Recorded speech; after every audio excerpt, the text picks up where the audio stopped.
My name's Rebecca Eyre. I'm a therapist. I'm the CEO of a national eating disorder nonprofit called Project Heal, and I'm a JED consulting expert.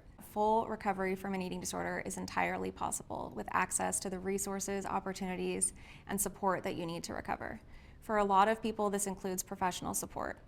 That might mean medical providers, therapists, dietitians, or a higher level of care like residential or inpatient. For others, it might simply mean really good social support from family members, friends, and other people with eating disorders who understand the struggles that come with eating disorders. The most important thing about recovery from binge eating disorder is actually weight stability. It's not weight loss, it's not body change, it's really just reestablishing an equilibrium with your body. A big part of recovery from binge eating disorder includes accepting your body. A lot of people who have binge eating disorder and seek treatment have a primary goal of losing weight, trying to change their body. This absolutely cannot be a motivator. It very well might be present, and that's okay, but if part of your desire to get your binge eating under control is to stop gaining weight or to lose weight, that motivator is gonna be problematic.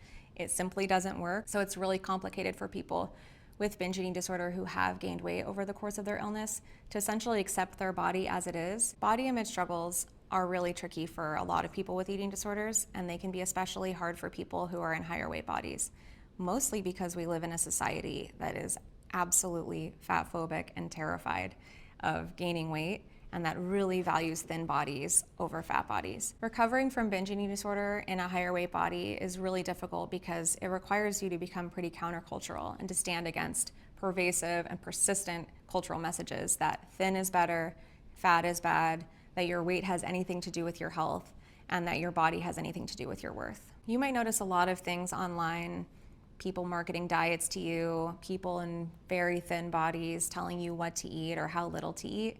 This is the kind of thing that's really, really unhelpful for eating disorder healing. Do yourself a favor, go through your feed, unfollow accounts that don't make you feel good about your body, report ads that tell you if you eat this, then you'll lose this much weight.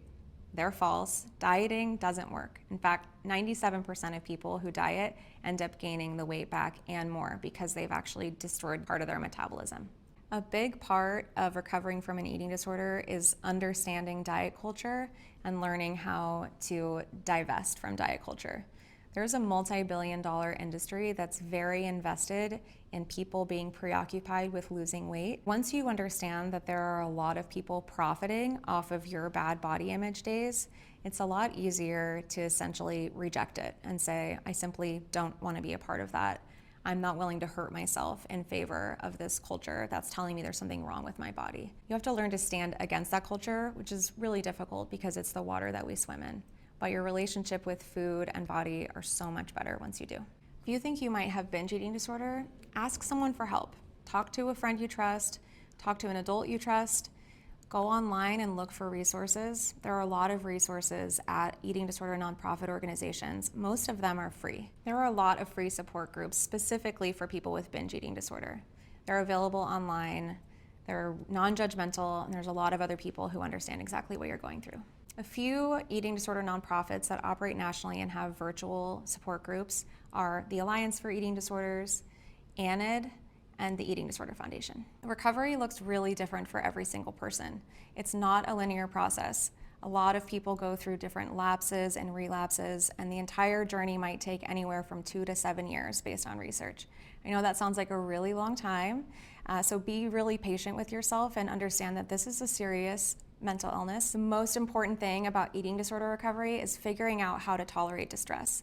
A lot of times eating disorder behaviors are primarily ways of self-soothing, trying to figure out how to feel better when you're really anxious, stressed, overwhelmed, or in need of some kind of control or experiencing triggers related to trauma.